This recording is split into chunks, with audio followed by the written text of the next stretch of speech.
मगर हकीकत ये थी कि इस अनार के अंदर एक कैदी परी सदियों से आजादी का इंतजार कर रही थी। नौरेज़ा की आवाज अब भी कभी कभी नरम झिनकार की तरह सुनाई देती, जैसे कोई दूर से गुनगुना रहा हो। एक दिन एक आम किसान जिसका नाम जाहिद था उस बाग में आया। वो थका हारा, गरीब मगर नेक दिल आदमी था। वो बरसों से अपनी जमीन पर मेहनत करता मगर उसकी फसल कभी पूरी ना होती।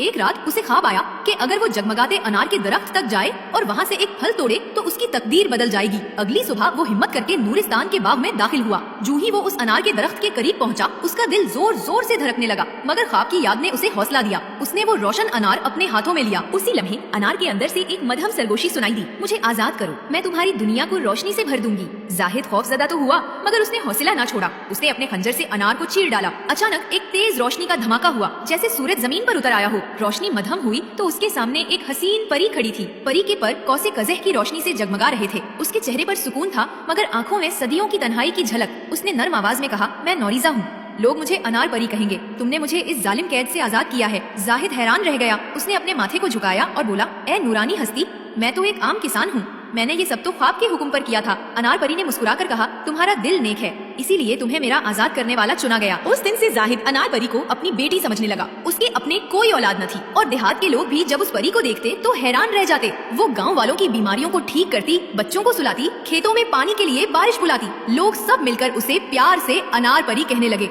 नौरीज़ा ने गाँव के साथ रहकर इंसानों के दुख सुख बांटना शुरू किया। औरतें उसके पास आती और कहते, बेटी हमारी दुआओं में बरकत डाल दो। बच्चे उसके साथ खेलते और कहते, अनार परी हमें कहानी सुनाओ। यूं रफ्ता रफ्ता अनार परी गांव के दिल की धड़कन बन गई। जाहिद उस पर फख्र करता और कहता, ये मेरी बेटी है, ऊपर वाले ने मुझे ये नेमत दी है। नौरीज़ा भी खुश थी कि सदियों की कैद के बाद उसे एक घर मिला, मोहब्बत मिली, मगर उसके दिल में एक कोना हमेशा डरता रहा, वो डर जो माया के साए से जुड़ा हुआ था। दूसरी तरफ अंधेरों के किले में जादूगरनी माया अब भी जिंदा थी। सदियों ने उसके चेहरे को झरियों से भर दिया मगर उसकी आंखें अब भी काले कोयले की तरह जलती थीं। उसके पास एक आईना था जिसे वो हर रात देखती। एक रात आईने में अचानक रोशनी की लहर दौड़ गई।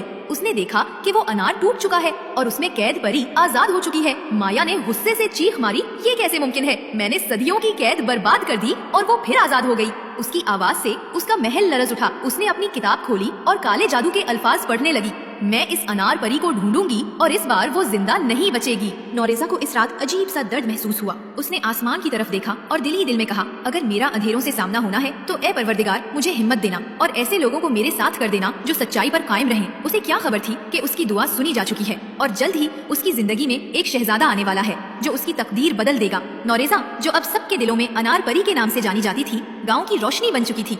हर कोई उससे प्यार करता था मगर अंधेरों के किले में बैठी जादूगरनी माया अपनी बदला लेने की तैयारी में मसरूफ थी।